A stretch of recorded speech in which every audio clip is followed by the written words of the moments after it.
말을 하도록 하겠습니다. 우리 말씀 나누기 전에 먼저 성경 말씀 한 말씀 먼저 함께 읽도록 하겠습니다. 사도행전 5장 41절의 말씀입니다. 함께 읽어볼까요? 시작. 사도들은 그 이름을 위하여 능력받는 일에 합당한 자로 여기심을 기뻐하면서 공회 앞을 떠나니라. 아멘. 제가 우리 김성훈 장로님께 부탁을 받을 때 우리 교회에 힘이 되는 말씀을 좀 준비해달라는 부탁을 받았습니다. 이제 곧 전도회가 오고 있고 여러분들이 이제 직접 선교라는 그 문 앞에 여러분들이 서 계신 것 같습니다. 그래서 여러분들에게 오늘과 내일에 걸쳐서 여러분들에게 힘이 되는 말씀을 나누고자 합니다. 우리 하나님의 은혜가 이 시간에 함께 하기를 간절히 바랍니다. 여러분들 선교가 무엇이라고 생각하십니까? 제가 선교하는 선교는 이것입니다. 예수 그리스도가 우리를 위해서 죽으시고 우리가 그 피를 의지해서 구원을 받고 그분의 재림을 기다려야 함을 이 사실을 모르는 사람들에게 알리는 것, 이것이 저는 선교라고 생각을 합니다. 그런데 시간이 지날수록 말씀을 전하는 것이 조금씩 더 어려워지는 시대에 우리가 살고 있는 것 같습니다. 그런데 또 상대적으로 생각을 해보면 예수님의 재림은 조금씩 더 우리와 가까워지는 시대에 우리가 살고 있는 것 같습니다. 그래서 우리는 이 선교라는 것을 절대로 멈출 수가 없는 시간대에 사는 의무를 가진 교인들인 것입니다. 그래서 우리가 이 선교라는 것에 대해서 깊이 고민해 봐야 되는데, 선교 하면 여러분들 주로 뭘 생각하십니까? 해외 선교, 해외 선교사, 이런 말을 많이 생각하시지 않습니까? 실제로 선교사는 개념이 좀 다릅니다. 선교사는 선교를 하는 사람이 선교사입니다.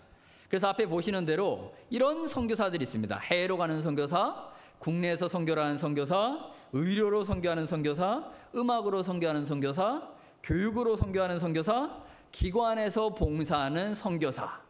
다른 말로 하면 선교사란 것이 꼭 어딘가 멀리 가서 내가 선교를 하는 것이 선교사가 아니라는 것입니다. 선교사는 모든 방향에서 선교를 하는 사람이 선교사인 것입니다. 그래서 이 선교사에게 있어서 가장 중요한 것이 무엇일까? 자, 6년 동안 천명 선교사에서 우리 청년들을 훈련시키며 깨닫게 된 단 한 가지 가장 중요한 것이 무엇인지를 오늘 여러분들과 함께 나누고자 합니다. 우리 베드로의 이야기를 보길 원합니다. 여러분들 선교사 운동이 있습니다. 한국에서 유명한 우리 청년들을 위한 선교사 운동이 있습니다. 들어보셨습니까? 천명 선교사가 있습니다.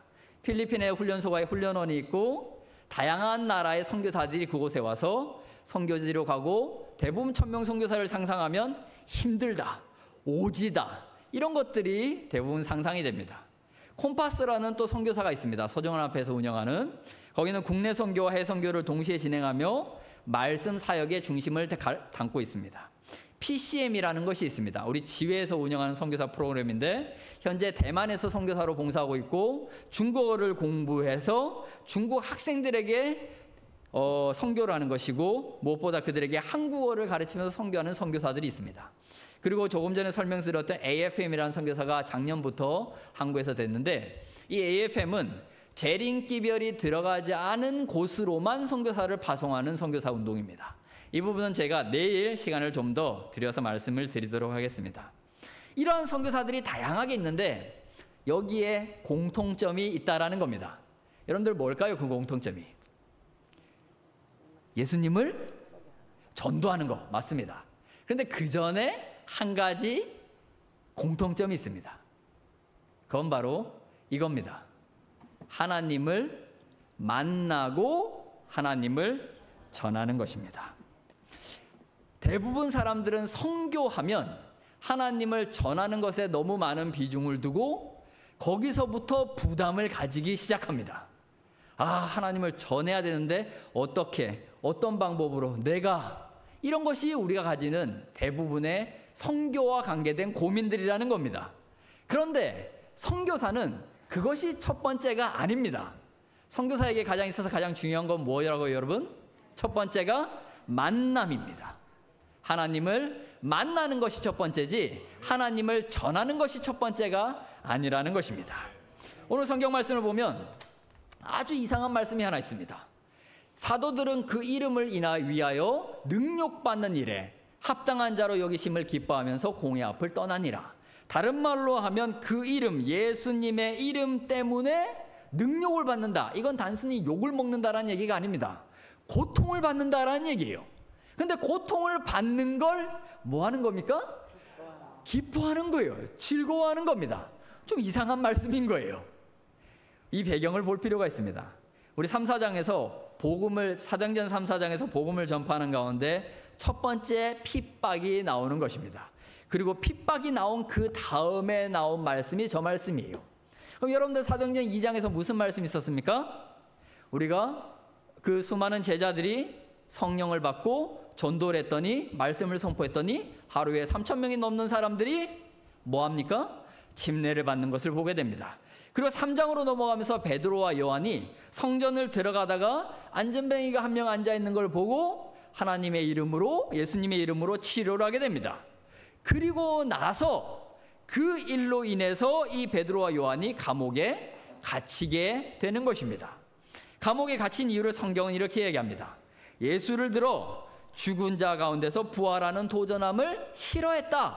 당시 지도자들이 베드로와 요한을 가둔 단 하나의 이유는 예수를 전했기 때문인 것입니다. 그런데 이렇게 전하는 사람들이 누구였습니까? 베드로와 요한이었다라는 거예요. 다음 날이 되었습니다. 아침이 되었습니다. 투옥으로부터 감옥으로 나와서 베드로와 요한이 한 장소로 부름을 받아 나아갑니다. 거기에 사람들이 참석하는데 누가 참석했냐? 성경이 이렇게 기록합니다. 관원들이 참석했고, 장로들이 참석했고, 서기관들이 참석했고, 대제사장 안나스와 가야바가 참석했고, 요한과 알렉산더와 대제상의 문중들이 참석했다. 다른 말로 하면 뭘까요, 이게? 당시의 모든 지도자들이 그 자리에 다 모인 겁니다. 그런데 여러분들이 모인 사람들보다 더 중요한 게 있습니다. 이 장소입니다. 이 장소가 여러분들 어딘지 아십니까? 대제사장의 집들이라고 이야기가 나옵니다. 이 장소가 여러분들 왜 중요할까요? 베드로와 요한을 불러낸 그 장소가 대제사장의 집들인데 그 장소가 왜 중요한가? 왜냐하면 이 장소는 예수님이 십자가의 여정 속에서 신문을 받으셨던 장소였던 겁니다. 그와 함께 또 하나의 사건이 벌어진 곳인데요. 그게 뭡니까? 이 사건이 벌어진 곳이에요. 베드로가 모든 사람 앞에서 부인하여 가로되 나는 내 말하는 것이 무엇인지 알지 못하겠노라 하고 예수를 부인했던 장소가 바로 이 대제사장의 뜰이었던 것입니다. 여러분들 베드로가 어디로 불러나온 겁니까? 정말로 돌아오기 싫은 그 장소로 돌아온 거예요. 여러분들 이 장소로 부름을 받은 베드로 어떤 기분이었을까요? 사복음서는 마태, 마가, 누가, 요한은 내용들이 다 다릅니다. 그런데 몇몇의 사건들은 똑같이 다 기록해낸 게 있는데 그 중에 하나가 뭐냐면 베드로의 배신입니다. 베드로가 배신한 이야기를 마태, 마가, 누가, 요한은 다 기록해놨어요. 우리로 치자면 특종인 겁니다. 야, 베드로가, 우리 그 잘난 베드로가 예수를 부인했대 하고 그걸 다 기록해놓은 거예요. 그만큼 대단한 일이 어디서 벌어졌냐면 이 대제사장의 집들에서 벌어졌던 것입니다. 그런데 이렇게 벌어진 장소, 이 사도행전은 그래서 이렇게 기록합니다. 바로 같은 방에서, 그리고 바로 그 몇몇 같은 사람 앞에서 베드로는 치욕스럽게 그의 주인님을 부인했었다. 어떻게요? 치욕스럽게. 얼마나 베드로가 창피하고 얼마나 후회하고 얼마나 괴로웠는지 이 단어 하나만 봐도 우리는 와, 정말 힘들었겠구나 라는 생각을 하게 된다라는 겁니다. 그리고 당시에 이 지도자들, 당시에 그 자리에 몇몇이 그 부인하는 장소에 있었던 그 지도자들은 무슨 생각을 했냐? 이런 생각을 했다고 합니다. 투옥과 사형의 위협으로 겁나게 할 수 있으리라 우쭐에 있었다. 다른 말로 하면 베드로를 한번 뭐 했으니까요? 꺾었으니까. 막 이렇게 협박해가지고 꺾었으니까 이번에도 역시 베드로가 뭐 할 것이다? 분명히 예수를 부인할 것이다라고 이 사람들은 상상하고 있었다라는 겁니다. 근데 또 베드로는 이 순간에 뭘 생각하고 있었냐? 이렇게 기록합니다. 그는 자신의 비겁함을 속죄할 기회를 얻었다. 뭔가 다르죠? 분위기가 확 달라진 겁니다. 그러면서 사도행전은 더 기록합니다. 어떻게 변했냐? 베드로가 변한 내용을 이렇게 기록하고 있습니다. 색깔 있는 부분만 보면 범죄 후 그는 괘씸하였다. 교만하거나 뽐내지 않았고 겸손했다. 자신을 신뢰하지 않았다. 그리고 성령으로 충만했다. 그리고 반역의 흔적을 제거하려고 결심하였다. 다시 불려나온 베드로, 정말로 치욕스러운 장소에 불려나온 베드로는 이렇게 바뀌어 있었다라는 거예요. 그 짧은 시간 안에. 그런데 우리가 어떻게 이렇게 베드로가 변했지? 라는 생각을 안 할 수가 없는 겁니다. 그래서 베드로가 부인 후에 어떤 일이 있었는지 성경을 쭉 훑어보면 이런 내용들이 기록되어 있습니다. 부인한 후에 예수님의 무덤에 제자 중에 가장 먼저 뛰어가서 무덤을 확인한 사람이 베드로였습니다. 물고기를 잡는 과정 속에서 나타난 예수님을 보고 배를 버려두고 물속으로 뛰어들어서 예수님께 수영하러 가서 제일 먼저 만난 사람도 베드로였습니다. 그러면서 그 순간 식사를 하면서 개인적으로 내가 나를 사랑하냐라는 질문을 3번이나 받은 사람도 베드로였습니다. 그리고 예수님의 승천을 직접 눈으로 보았던 사람이 베드로였습니다. 성령을 받고 나서 15개의 언어 집단이 동시에 말씀을 이해하는 기적을 펼치는 순간에 설교를 했던 사람이 베드로였습니다. 그리고 안진뱅이가 예수의 이름으로 일어나 걷는 첫 번째 기적을 행했던 사람이 베드로였습니다. 이만하면은 용감해질 만한가요, 여러분? 이 정도 겪었으면 이거 뭐 하나님 믿을만 할까요? 흔들리지 않을 수 있을까요? 그런데 저는 이 일들이 벌어지기 전에 그 순간, 어느 순간에 베드로가 돌아서게 된 그 순간을 여러분들과 보고 싶은 것입니다. 여러분들이 아까 말씀드린 대로 사복음서가 다 베드로의 이 배신의 이야기를 기록했는데 누가만이 기록한 한 성경 말씀이 있습니다. 그건 뭐냐면 이겁니다. 주께서 돌이켜 베드로를 보시니 베드로가 주의 말씀 곧 오늘 닭 울기 전에 내가 3번 나를 부인하리라 하심이 생각나서 밖에 나가서 심히 통곡하니라. 요 파란색 아래 부분은 4군데가 다 기록이 되어 있어요. 그런데 누가만이 이 파란색 글자 주께서 돌이켜 베드로를 보시니라는 말씀을 누가가 기록해 놓았다라는 겁니다. 어떤 배경인지 여러분들 다 아실 거라고 생각이 됩니다. 정말로 베드로가 창피한 가운데 부인을 했습니다. 예수 그리스도를. 그리고 두 번째 부인을 하는 그 순간 닭소리가 울리는 그 순간에 정말로 뭐지 이거 어디서 들었던 얘기와 똑같은데 라는 생각을 하는 그 순간 바로 베드로가 고개를 돌려서 예수를 보는 장면입니다. 그런데 그때 예수님이 그 찌푸려진 모든 사람들을 사이에 두고 그 사이로 쫙 베드로만 바라보는 것입니다. 그러면서 그 베드로를 바라보는 장면에서 바로 누가가 주께서 돌이켜 베드로를 보시니 이렇게 기록을 해놓은 것입니다. 엘렌 지하에서는 이것을 조금 더 자세히 기록해 놨습니다. 뭐라고 기록했냐면 비열한 저주의 말이 베드로의 입술에서 바래지며 드높은 닭의 울음소리가 아직도 그의 귀에 울리고 있을 그때에 주께서는 얼굴을 찌푸린 재판장들로부터 얼굴을 돌려 그분의 가련한 제자를 유심히 바라보셨다. 그와 동시에 베드로의 시선도 주님께로 이끌렸다. 베드로가 느낀 것입니다. 무엇인가를. 이 장면 뭔가 불길한데. 그러고서 눈을 딱 들어서 봤더니 예수님께서 유심히 베드로를 바라보고 계셨다라는 것입니다. 그 순간 베드로가 무엇을 보았냐라는 것입니다. 그 예수님의 눈빛 속에서 베드로는 어떠한 원망도 분노도 발견할 수 없었다는 것입니다. 그 속에는 오직 동정과 용서와 오래 참으심과 인내만이 가득한 눈빛으로 유심히 베드로를 바라보셨던 것이에요. 그 순간 베드로의 양심이 드디어 일깨워지며 자신이 무슨 짓을 했는지를 깨닫게 되었다라는 것입니다. 그래서 베드로는 슬피 울며 나갔던 것입니다. 베드로는 바로 이 순간 예수님을 만난 것입니다. 베드로가 그 순간 용감해진 것은 바로 수많은 기적들의 중심에 그가 서 있었던 게 아니라는 것입니다. 그가 용감해질 수 있었던 단 하나의 이유는 진짜 예수님을 그 순간 베드로가 보았기 때문인 것입니다. 그 눈빛을 통해 진정으로 자신의 부족함과 자신의 죄를 깨닫고 그럼에도 불구하고 그를 용서하신 예수님을 드디어 보았다라는 것입니다. 예수님이 기분이 어땠을까요? 정말로 자신을 사랑한다라고 그렇게 당당하게 외쳤던 그 제자. 그런데 예수님은 지금 최악의 순간의 시간들을 보내고 있는 가장 외로운 순간이셨다라는 겁니다. 그런데 그 외로운 순간에도 베드로를 향하여 어떠한 원망의 눈빛도 보여주지 않으셨다라는 것입니다. 베드로는 바로 그 순간 만난 예수님 때문에 그의 삶을 전적으로 헌신하게 되었다라는 것입니다. 우리의 신앙생활에서 꼭 필요한 경험이, 그래서 저는 이 눈을 마주치는 경험이라고 생각을 합니다.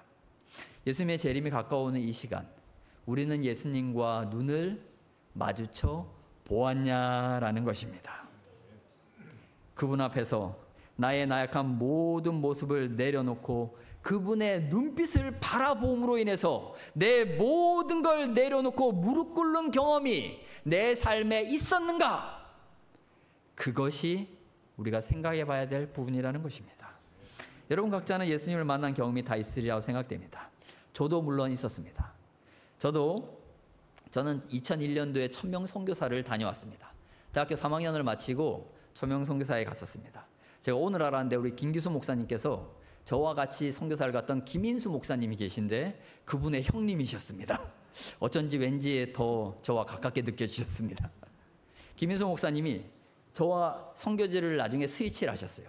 제가 갔던 선교지는 민다나오의 높은 산 위에 있는 정말 저 뒤에 보이는 마을이 다인 마을이었습니다. 정말로 찌푸니를 타고 한 2시간을 반을 이렇게 한 산을 가서 한 2시간을 걸어 올라가면 나오는 마을이었습니다.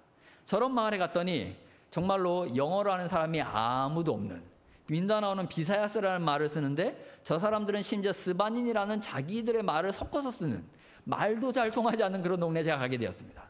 가서 산 집이 이렇습니다. 아주 튼튼한 저런 집을 저희가 빌려서 살았었습니다. 그리고 뭐 이렇게 나무를 해서 밥을 해야 됐기 때문에 이런 일주일에 한 번씩 이런 나무를 저희가, 이게 뭐냐면 코코넛 트리입니다. 코코넛의 줄기를 뜯어서 저걸 떼서 썼던 거예요. 그래서 저희가 이제 불 떼서 밥을 하는 곳이 저런 곳이었습니다. 저런 곳에서 밥을 했어요. 그리고 이제 방문을 다니면서 이렇게 농장에 있는 집입니다. 이 사람 원래 집은 아니고 농장에 있는 집에 아이들을 방문하고 가서 성경 이야기를 하고 예배를 드리고 그런 일들을 했었습니다. 그리고 아이들이 정말 많았습니다. 근데 그 아이들이 저렇게 딱 떼지지하고 더럽고 정말로 모르겠습니다. 우리 어르신들 옛날에 6.25를 거치셨을 때 저런 모습이셨을지 모르겠습니다. 그런데 저희가 2001년도에 제가 갔을 때 이런 모습이었습니다. 제가 이런 선교지에 갔는데 말도 안 통하지, 말도 안 통하니 영어도 아무도 모르지, 제가 할 수 있는 게 별로 없는 것입니다. 그러다가 제가 발견한 것이 뭐였냐면 치료였습니다. 저는 의무병 출신입니다. 군대를 의무병으로 다녀왔기 때문에 기본적으로 뭔가 치료하는 것들에 대해서 저희가 연습을 많이 하고 많이 배웠었어요. 그래서 제가 할 수 있는 일을 찾아서 이 아이들을 치료하는데 가만히 살펴봤더니 이 아이들이 몸에 피부병이 없는 아이들이 없는 것입니다. 그래서 그 아이들을 붙잡고 다 치료를 해줘서 정말 놀랍게도 2주가 지나고 나니까 동네에 피부병 걸린 아이가 하나도 없는 것입니다. 여러분. 아, 놀랍지 않습니까? 마치 예수님이 지나가신 마을에는 아픈 환자가 하나도 없었더라, 이런 경험이 제가 선교지 가서 2주 만에 벌어진 일이었습니다. 아픈 아이가 아무도 없는 거예요. 피부병 걸린 아이가. 한국의 약이 최고입니다. 정말 바르기만 하면 낫는 거예요. 그렇게 살면서 한 달 정도가 지나고 나니까 웬만한 아픈 사람들은 무조건 저한테 오는 것입니다. 뭐 어디 아프다 그러면 무조건 저한테 와서 치료받고 약 받아가고 그랬던 것이에요. 그런데 어느 날이었습니다. 한 아저씨가 저희 집을 찾아왔어요. 그 아저씨, 이 아저씨입니다. 제 옆에 있는 저보다 실제로 당시에 4살인가 많은 아저씨였습니다. 어려 보이지만. 이 아저씨가 오늘 손가락을 잡고 온 것입니다. 손가락을 이렇게 막 잡고 무슨 입에 싸가지고 왔어요. 이파리에. 왜 그런지 열어봤더니 이 사람이 손가락 한마디가 없는 것입니다. 뭐지? 하고 물어봤더니 풀을 이렇게 치다가, 우리나라는 이렇게 낫이지만 그 사람은 이제 큰 칼입니다. 칼. 그 칼로 이렇게 풀을 치다가 자기 손가락도 탁 쳐버린 거예요. 그래서 한마디가 쑥 없는 겁니다. 처음 순간 아찔했습니다. 그래서 저는 의무병이라 사실 전 죽은 사람도 여러 번 봤기 때문에 뭐 그 정도쯤이야 이러면서 치료를 합니다. 근데 어쨌든 저에게는 가장 심각한 환자였습니다. 열심히 치료를 했습니다. 그래서 돌려보냈어요. 돌려보내고 다음날 이 아저씨가 다시 저희 집을 찾아왔습니다. 그런데 원래라면 이게 눈에 좀 치료의 이 흔적이 보여야 됩니다. 근데 이 아저씨가 손가락이 이만해져서 온 겁니다. 감염이 된 거예요. 이 꺼지를 다 덮어놨는데 막 물도 묻어있고 흙도 묻어있고 막 피도 묻어있고 막 아저씨가 일을 한 거예요. 그 손가락을 그냥 일을 하다가 또 이게 감염이 돼서 손가락이 더 커져서 온 겁니다. 더 긴장을 하고 이제 큰일 났다. 더 열심히 치료를 해서 이 아저씨를 집으로 보냈습니다. 다음 날이 또 왔습니다. 아저씨가 왔어요. 여러분 치료가 됐을까요? 원래라면 치료가 돼야 돼요. 왜? 그게 저의 명성이었습니다. 쟤한테만 가면 치료가 된다는 명성을 저는 가지고 있었거든요. 그런데 이 아저씨의 손가락이 더 커져서 온 겁니다. 이만해져서 온 거예요. 큰일 났습니다. 더 긴장이 되는 겁니다. 그래서 더 열심히 더 깨끗이 더 최선을 다해서 치료를 했어요. 돌려보냈습니다. 그러면서 얘기했습니다. 물도 젓지 말고 일도 하지 말고 아무것도 하지 말고 누워 있어라. 그러고 나서 치료를 하고 나서 제가 가만히 누워 있었습니다. 누워서 생각을 해봤어요. 이거 원래가 치료가 돼야 되는 건데 치료가 안 되는 게 이상한 거예요. 왜지? 왜 치료가 안 되지? 치료돼야 되는데 한국의 약발이 정말 잘 받아서 치료가 돼야 되는데 계속 심해지는 겁니다. 왜일까? 계속 기도하면서 하나님께 묻다가 갑자기 제 머리를 꽝 때린 게 있었습니다. 그게 뭐냐면 제가 그 사람을 위해서 기도를 하는 것입니다. 원래 천명선교사는 훈련을 어떻게 받냐면 너희가 약을 줄 때, 약 하나를 줄 때도 기도를 하고 주라 그랬어요. 실제로 제 아이들에게 제가 피부병을 치료할 때 아이들에게 약을 이렇게 쫙 바르고 그 아이들의 머리를 딱 잡고 한국말로 막 기도를 했어요. 왜? 어차피 영어도 못 알아들으니까 한국말도 못 알아듣고 영어도 못 알아듣고 어차피 못 알아듣는 말이기 때문에 머리를 붙잡고 막 하나님께 막 머리를 붙잡고 아이들에게 기도를 했습니다. 약을 하나 줄 때도 실제로 하나님께 그 사람과 기도를 했어요. 한국말로. 근데 그 사람이 너무 심각했기 때문에 제가 기도를 잊어버린 것이에요. 그걸 깨닫는 순간 파트너를 불렀습니다. 야야야 큰일 났다. 왜 안 낫는 이유를 드디어 찾았다. 빨리 가자. 그러면서 내려가면서 이야기를 했어요. 이 집이 한 40분 저희 집에서 거리에 있는데 내려가면서 계속 설명을 했어요. 야, 이 아저씨가 안 난 이유가 뭐냐면 기도를 안 해서야. 야, 가면 네가 기도해. 그러면서 제가 얘기를 하고 가서 들어갔더니 이 아저씨가 손을 붙잡고 방바닥에 누워 있는 겁니다. 그래서 미안하다. 당신이 안 낫는 이유를 알았다. 그건 우리가 기도를 안 해서야. 그래서 제 파트너가 그 아저씨를 붙잡고 정말 간절히 기도를 했습니다. 그리고 돌아왔어요. 여러분도 어떻게 됐을까요? 이 스토리상은 이게 어떻게 돼야 될 것 같습니까? 다음 날 이 아저씨가 안 왔어요. 왜 안 오지? 그랬습니다. 근데 어쨌든 그날 너무 바빠서 지나갔어요. 그 다음 날이 돼서 왔습니다. 어떻게 됐을까요? 낫기 시작한 것입니다. 손이 사이즈가 줄어들어서 온 겁니다. 그리고 손에 조금 딱지가 보이는 것이에요. 그래서 약을 더 바르고 치료를 하고 기도를 하고 이 아저씨는 2번 더 치료를 받고 나아버렸습니다. 여러분들 손가락 하나가 마디가 잘리면 얼마나 큰 일입니까? 제가 군대에서 처음 봤던 응급실에서 처음 봤던 제일 심한 환자가 손가락 한 마디가 잘리는 환자였습니다.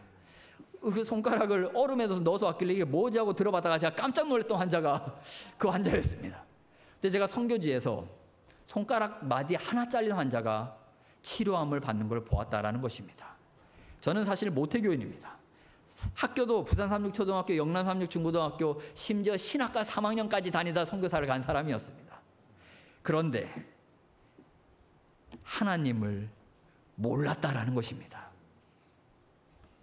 창피하지만 마치 3년 동안 베드로가 예수님을 따라다녔지만 정말 수많은 기적을 보고 수많은 말씀들을 봤던 그 베드로지만 몰랐던 거예요, 예수님을. 그런데 그 경험을 제가 저 산 위에서 하게 된 것이었습니다. 나는 예수님을 몰랐구나라는 걸 정말 처절하게 깨달았습니다. 그날 돌아와서 제가 그걸 보며 그 치료되는 그 아저씨를 보며 얼마나 회개의 기도를 길게 드렸는지 모릅니다. 정말로 내가 예수님을 안다고 어떻게 보면 머리로 안다고 계속 얘기하면서 살았는지 모르겠습니다, 예수님. 그런데 이제 보니 이제 보니 저는 예수님에 대해서 아무것도 모르는 사람이었습니다라는 고백을 제가 할 수밖에 없었다라는 것입니다. 겨우 약으로 한국의 약발 최고다, 그런 생각으로만 살았던 저 자신이 얼마나 한심하게 느껴졌는지 몰랐다라는 것입니다. 그래서 선교사의 경험은, 이 선교의 경험은 하나님을, 우리가 믿는 하나님을 만나게 하는 경험을 허락한다라는 것입니다. 마치 베드로와 같이 졸졸졸졸 예수님을 쫓아다니며 나는 수석이야 라고 스스로 얘기하던 그 베드로, 그러나 그는 결국 그 눈빛 한 번에 진짜 예수님을 보았다고 만날 수 있었다라는 것입니다. 그래서 우리는 어쩌면 베드로를 욕할 필요가 전혀 없는 것 같습니다. 왜냐하면 우리도 똑같은 경험을 삶 속에서 하게 된다라는 것입니다. 과연 우리는 우리에게 생명의 위협이 다가오는 순간 우리는 생명을 바쳐 예수님을 믿을 수 있겠습니까? 과연 우리는 어려움들이 다가오는 그 순간 예수님만을 붙잡고 예수님에게만 모든 것을 맡길 수 있겠습니까? 세상 모든 사람들, 웬만한 사람들이 예수라는 존재를 알고 있습니다. 그런데 그들은 예수를 알지만 진짜 예수는 모르는 것입니다. 왜냐하면 예수를 만나본 적이 없기 때문인 것입니다. 그들은 어려움이 닥칠 때 그냥 예수를 버리고 떠나버릴 수밖에 없는 믿음을 가진 사람들인 것입니다. 모른다고 부인하고 도망가 버리면 끝나는 믿음을 가진 그들이 예수를 안다라고 말하는 시대에 우리는 살고 있다라는 것입니다. 그래서 우리는 예수를 개인적으로 만나야 하는 것입니다. 예수님이 오시는 그 시간이 다가오면 다가올수록 우리에게 분명 생명의 위험마저도 다가오는 어려움이 우리에게 올 것이라고 얘기하고 있습니다. 그 순간 우리는 우리의 생명을 예수님께 맡길 수 있는지 우리 스스로 생각해보고 믿음을 가지고 살아가야 하는 것입니다. 베드로는 그 순간 한 번에 먼 발치에서 바라본 그 예수의 눈빛 때문에 그의 삶을 다 예수님께 드렸던 것입니다. 그래서 그 뒤에 나오는 모든 내용들이 베드로가 주인공이 되어 스토리가 계속 사도행전에 나오는 것입니다. 그가 그렇게 할 수 있었던 것은 예수를 만났기 때문인 것입니다. 그는, 여러분들 베드로가 어떻게 죽었는지 아십니까? 우리 전승에 의하면 베드로는 이렇게 죽었다고 이야기합니다. 십자가에 박히는데 거꾸로 박히게 해달라고 이야기를 해서 죽었다라는 것입니다. 우리 사도행전에 이렇게 기록되어 있습니다. 베드로는 마지막 부탁으로서 그를 십자가에 거꾸로 못 박아줄 것을 사형 집행자들에게 간청하였다. 그 요구는 수락되었다. 위대한 사도 베드로는 이런 방법으로 죽었다. 여러분들 멋있지 않습니까? 사도행전은 계속 설명합니다. 왜 이렇게 죽었나? 바로 그 여정 속에서, 십자가의 여정 속에서 예수님을 부인했던 자신을 용서하지 못해 그는 예수님과 같이 똑같은 모습으로 달릴 수 없어서 거꾸로 달렸다라고 이야기를 하는 것입니다. 그런데 저는 조금 더 다르게 이 장면을 보기를 원합니다. 왜 거꾸로 박혔을까? 성경에 보면 그 힌트가 있습니다. 사도행전 7장 55절에 보면 스데반이 돌에 말하자 죽는 장면이 나옵니다. 스데반이 성령이 충만해 하늘을 우러러 주목하여 하나님의 영광과 및 예수께서 하나님 우편에 서신 것을 보고, 이렇게 기록을 합니다. 스데반은 누굽니까? 예수의 이름으로 인하여 첫 번째 죽음을 맞은 첫 번째 순교자라고 이야기를 합니다. 여러분들 주로 예수님이 하늘에 계실 때 성경에서 예수님을 뭐라고 묘사하는지 아십니까? 하나님 보좌 우편에 좌정하시니라. 다른 말로 하면 앉아 계시니라는 표현을 성경은 계속 쓰고 있습니다. 그런데 여기 성경에서는 예수 그리스도가 어떻게 하고 계신 걸 본 거라고요? 서 계신 것을 본 겁니다. 이 스데반이. 그런 것 같습니다. 예수님이 드디어 첫 번째 예수님의 이름 때문에 죽게 된 순교자 스데반을 보고 있자니 가만히 좌정에서 앉아서 있으실 수가 없으신 것입니다. 그래서 자리에서 벌떡 일어나서 스데반을 바라보며 스데반과 눈을 맞추며 아마 그렇게 얘기하셨을 거예요. 스데반아, 잘했다, 수고했다. 네가 눈을 뜨는 순간 내가 하늘에서 재림하고 있을 거야 라고 얘기하셨을 거라는 것입니다. 그럼 여러분들 베드로가 왜 거꾸로 달렸을까? 여러분들 상상이 되지 않습니까? 베드로가 거꾸로 달리면 여러분들 어떻게 될까요? 여러분들 거꾸리란 걸 혹시 해보셨습니까? 거꾸리를 하게 되면 눈은 어디를 볼 수밖에 없습니까? 천장을 볼 수밖에 없습니다. 다른 게 없어요. 거꾸리를 하면 딴 데를 볼 수가 없습니다, 여러분. 십자가에 거꾸로 달리게 되면 베드로의 눈이 어디에 고정됐을까요, 여러분? 하늘에 고정됐을 거라는 겁니다. 그 고정된 눈이 무엇을 바라보고 있었을까요? 파란 하늘을 보았을까요? 저는 확신하건대 예수 그리스도께서 다시 일어나셔서 그 자리에 서서 베드로를 바라보며 다시 그와 눈을 맞추고 계셨을 거라고 믿습니다. 그러면서 베드로는 그랬을 것입니다. 드디어 내가 정말 다시 보고 싶던 그 예수님, 정말로 예수님을 부인하면서 정말 창피하고 비참한 상황에서 봤던 그 예수님의 눈빛을 그는 죽어가면서 다시 바라보게 되는 것입니다. 그는 죽어가는 과정 속에서 육체가 약하여 계속 죽어가는 시간이지만 그 예수님의 눈을 바라보며 그 사랑이 가득한 눈을 바라보며 예수님이 하시는 말씀을 들으며 그렇게 죽었을 것이라는 것입니다. 예수님 아마 얘기하셨을 것입니다. 베드로야, 잘했다. 네가 정말로 나를 따라왔구나. 내가 오는 그때, 다시 오는 그때 네가 눈을 뜨는 그 순간 나와 함께 다시 한번 눈을 맞추자구나. 그러면서 베드로는 죽었다라고 이야기를 할 수 있을 것 같습니다. 여러분들, 베드로가 마지막으로 기록한 베드로 전서와 후서의 베드로 후서의 마지막 성경절이 이것입니다. 오직 우리 주 곧 구주 예수 그리스도의 은혜와 저를 아는 지식에서 뭐하라? 자라가라는 것입니다. 자라가라. 과연 이 예수 그리스도의 은혜와 저를 아는 지식이 여러분들 무엇일까요? 이 지식은 신학교에서 교실에서 앉아서 배우는 지식이 아니라는 것입니다. 이 지식은 예수님과 함께 살아가며 예수님을 경험하게 되는 지식을 말하는 것입니다. 누군가가 친해지면 그 친해진 사람을 하나하나 알아가는 지식이 예수님을 아는 지식인 것입니다. 그 사람이 뭘 좋아하고 뭘 싫어하는지, 뭘 원하는지까지도 다 아는 지식이 바로 베드로가 말하는 지식인 것입니다.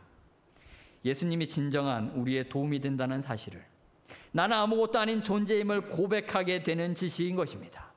무엇보다 이 지식은 자라가야 하는 지식인 것입니다. 끊임없이 자라가야 하는 지식인 것입니다. 언제까지요? 예수님 오시는 그 순간까지 자라가야 하는 지식이 예수 그리스도의 은혜와 저를 아는 지식인 것입니다. 어쩌면 우리는 예수님이 오시는 장면을 살아서 보지 못할지도 모르겠습니다. 그러나 그 순간 우리가 생각해야 될 건 바로 이 베드로인 것입니다. 베드로는 바로 그 지식이 자라서 어느 순간까지 왔냐면 그의 목숨을 예수님을 위하여 즐거이 내어드릴 정도까지 돼 그의 지식은 자라갔던 것입니다. 이렇게 우리는 자라가야 하는 것입니다.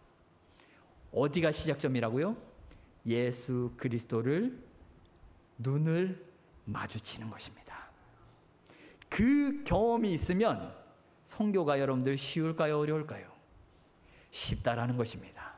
베드로가 무슨 용기가 있어가지고 갑자기 몇천 명 앞에서 말씀을 선포했겠습니까? 갑자기 며칠 사이에 단 한 가지밖에 없었습니다. 예수 그리스도를 만난 것입니다. 예수 그리스도를 만나고 나니 성령님이 오셔서 그의 마음에 힘을 불어넣어 주시고 용감한 사람을 만들어 주시고 죽음이 그의 눈앞에 다가와도 두려지 않고 예수를 전하는 사람이 될 수 있었다는 것입니다. 선교는 하나님을 전하기 전에 하나님을 만나는 것이 항상 먼저인 것입니다. 제가 이런 걸 보면서 이 앞에 있는 숫자를 보면서 가슴이 뭉클했습니다. 이 숫자를 보면서 여러분들이 어떤 기분이 들까? 예수님을 만나는 시간이라고 저는 생각을 합니다. 여러분들에게 주어진 이 아름다운 시간, 예수님을 만나는 이 시간이 단순히 한 번의 전도를 위하여 사용되는 시간이 아니라 여러분의 삶 전체가 죽을 때까지, 예수님 오시는 그 순간까지 여러분의 삶을 하나님께 드리겠다라는 결심을 하는 그 시간이 되기를 간절히 바라는 것입니다. 바로 예수님을 만나야 하는 것입니다. 예수님을 만나야만 여러분들은 선교를 할 수 있는 것입니다. 생각보다 선교라는 것이 쉽죠, 여러분. 저는 천명 선교사들을 훈련할 때 이것을 강조하고 또 강조했었습니다. 왜냐하면 이것이 없이 선교지로 나가면 아무것도 못하기 때문입니다.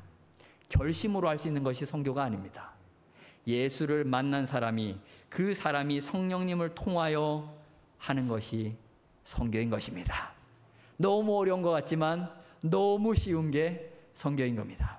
제가 와보니까 저쪽에 정말로 아파트들이 그렇게 많은 걸 보고 저는 깜짝 놀랐습니다.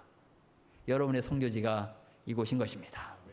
여러분이 이 선교지에서 저 아파트를 향해 나아가기 전에 여러분들이 먼저 예수 그리스도를 만남으로 여러분이 진심으로 무릎을 꿇고 예수를 만나는 경험이 하게 되기를 간절히 바라면서 말씀을 드리겠습니다.